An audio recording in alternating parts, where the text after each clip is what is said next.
Salmo de Davi a respeito de sua experiência na caverna, uma oração.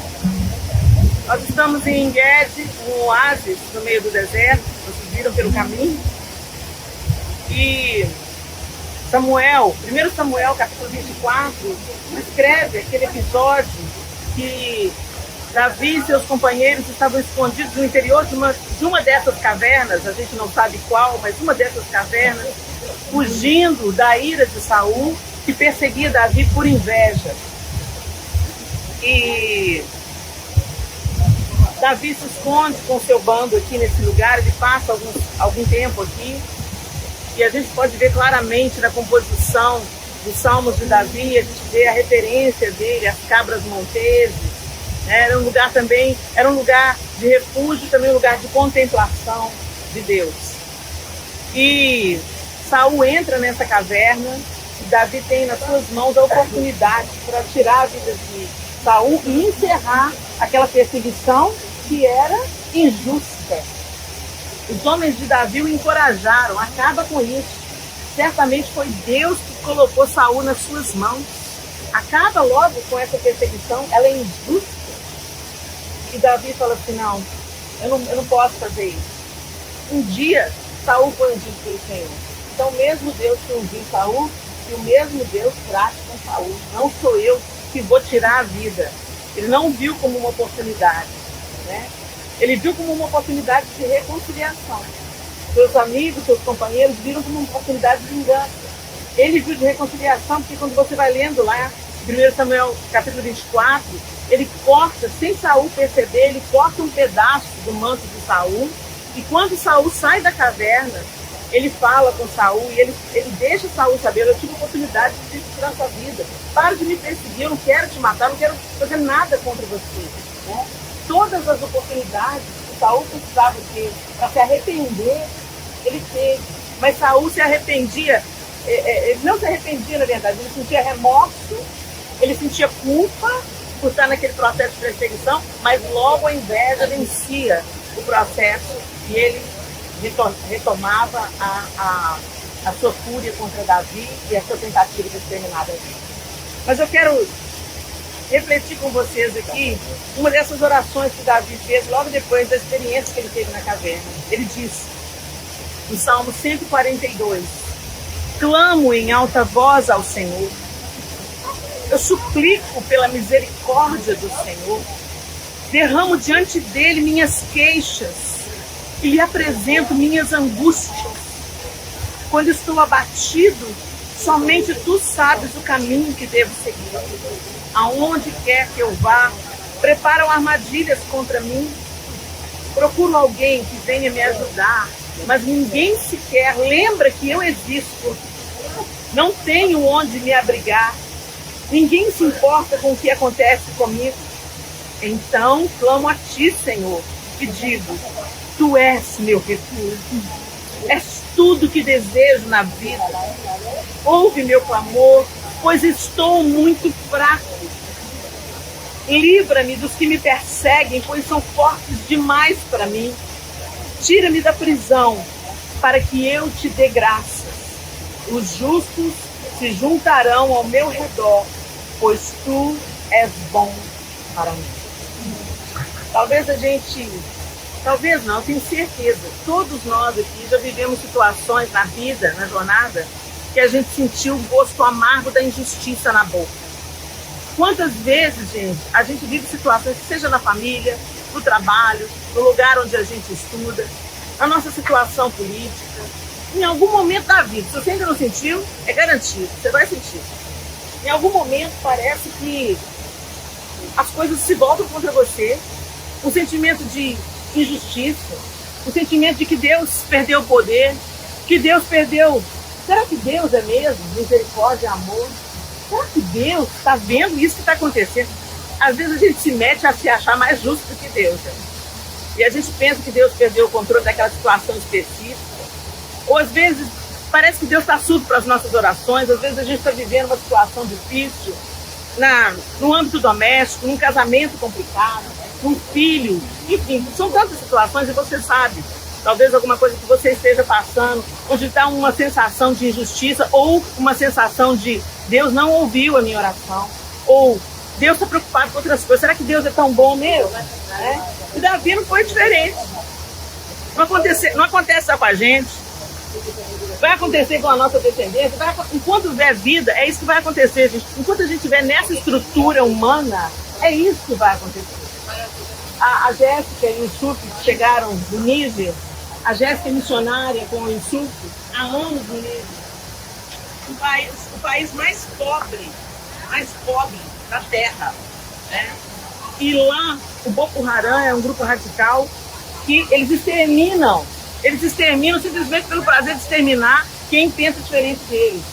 E a Jéssica e o Yusuf, eles têm um trabalho com crianças em estado de extrema desnutrição.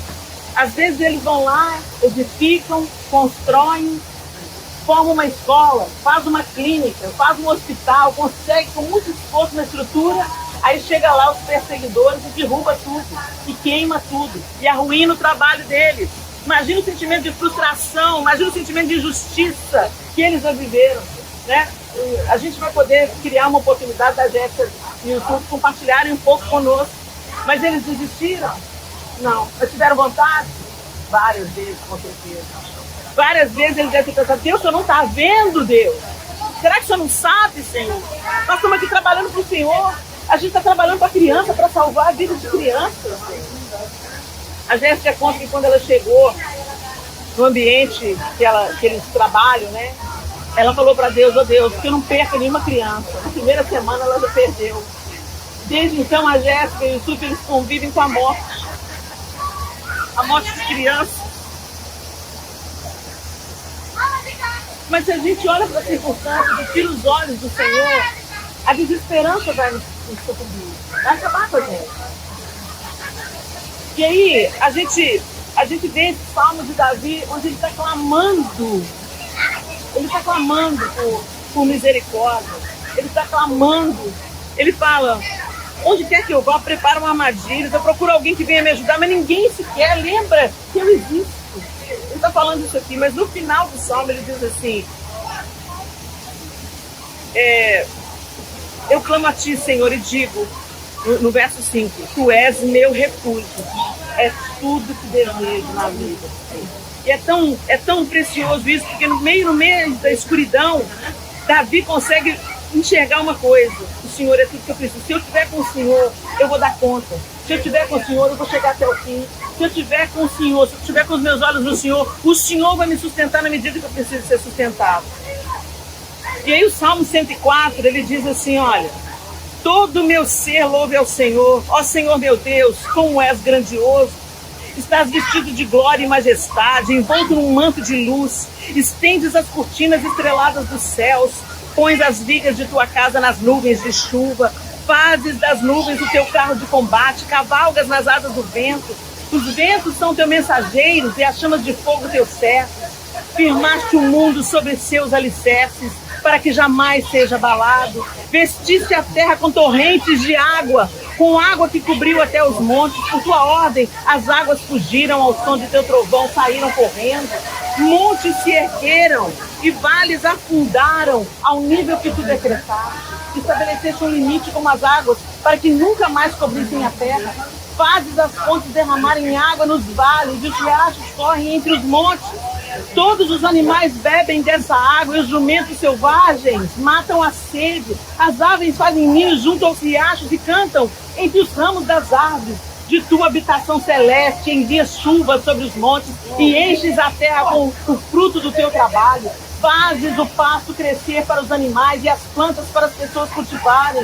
Permites que da terra colham o seu alimento, vinho para alegrar o coração, azeite para fazer brilhar a pele, pão para dar força. As árvores do Senhor são bem cuidadas, os cedros do Líbano que ele plantou.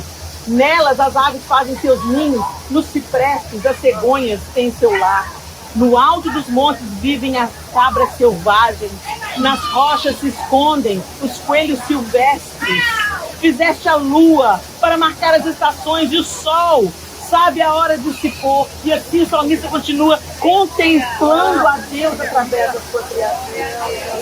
certamente esse não foi um lugar apenas de Davi matar a sede, mas foi um lugar de Davi matar a sede, a necessidade da alma, quando ele contemplou o Senhor, quando ele parou de olhar para o seu inimigo e olhou as cabras monteiras, como que elas vivem, as coisas que eles fazem, como que eles não estão preocupados com o inimigo ao redor. Eles dependem de Deus.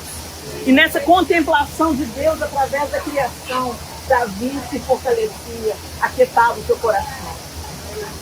Nós precisamos aprender, meus irmãos, a contemplar Deus.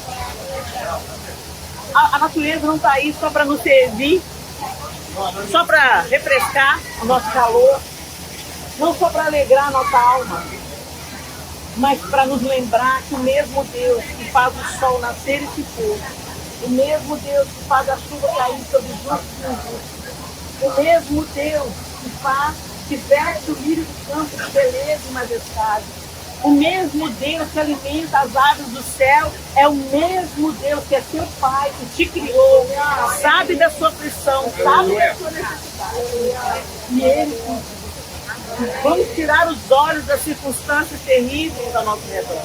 Circunstâncias terríveis, gente, é só abrir o jornal. É só abrir o jornal que a gente se aflige. Mas se nós ficarmos contemplando as más notícias desse mundo, se nós ficarmos contemplando a desesperança, a corrupção, o roubo, o assassinato, se nós ficarmos nos alimentando das más notícias, nós não vamos dar conta. Mas como o salmista nos ensina, vamos começar a contemplar a majestade de Deus, o seu poder, deixar que o Espírito de Deus nos repassa por dentro, renove a nossa esperança, renove a nossa força e nos faça revisitar a nossa própria história. Certamente, se você olhar para trás, você pode se lembrar de algum milagre do Senhor. Você pode se lembrar de algo poderoso que Deus já fez por você. Então vamos nos lembrar das coisas boas, das benesses do Senhor, da bondade do Senhor. Nós só acordamos hoje por causa da bondade do Senhor. O Senhor é bom. O Senhor é bom, o Senhor é bom, o Senhor é bom. Não importam as circunstâncias ao redor, o Senhor continua sendo bom. O Senhor. Então vamos contemplar o Senhor, quando o Senhor nos convida para olharmos o Senhor através da sua palavra. Quantas vezes a gente tem preguiça de ler a Bíblia, gente? Quantas vezes a gente não consegue ler a Bíblia? Nosso coração está cheio de amargura, de ressentimento ou de preguiça. Meu irmão, minha irmã, contemple Deus através das Escrituras. Contemple a face amorosa de Deus através da forma como Ele desenhou essa história. A gente tem visto desde Abraão. A gente tem visto, antes, a gente viu desde o Éden. Passamos pelo dilúvio. Vimos a história de Abraão. Vimos como ele formou o seu povo. 400 anos no Egito, o Senhor interferiu na hora certa, no momento certo. E tirou-os de lá com mão forte. Tudo anunciando o Messias. E o Messias já veio e ele vai voltar. Então vamos colocar nossa esperança. Aleluia. Que o Senhor nos coloque os óculos dele nessa manhã, nessa tarde. Que ele mude a nossa visão, que ele mude o nosso foco. E que motivados pela contemplação certa, nós glorifiquemos o nome do Senhor. O Senhor é bom. E no verso 31 desse Salmo 104, o salmista diz que a glória do Senhor permaneça para sempre. O Senhor tem prazer em tudo que criou. Basta um olhar e a terra estremece. Com um simples toque faz fumegar os montes. Cantarei ao Senhor enquanto eu viver. Louvarei meu Deus até meu último suspiro. Todos os meus pensamentos lhe sejam agradáveis. No Senhor me alegrarei. Desapareçam da terra todos os pecadores. Deixem de existir para sempre os perversos. Todo o meu ser louve o Senhor. Louvado seja o Senhor. Assim como salmista, que a gente também aprendamos a nos fortalecer, gastando mais tempo, investindo tempo na contemplação do Eterno. Tudo passa, os governos humanos passam. Tudo passa. Nós passamos como a Eva. mas o Senhor permanece. E Ele tem o governo na palma das suas mãos. E não há nada que fuja do controle do soberano. Ele vai dar ordens a nosso respeito. E mesmo na diversidade, na perseguição, como Davi estava sofrendo, nós seremos fortalecidos e aperfeiçoados no Senhor. Que essa palavra de esperança te erga, meu irmão. Não interessa a sua circunstância, não interessa a circunstância que a família está vivendo, não interessa a circunstância que o país está vivendo, não interessa a circunstância que o mundo está vivendo. O Senhor reina para sempre. E nós estamos caminhando para Ele. Amém? Contente, Senhor.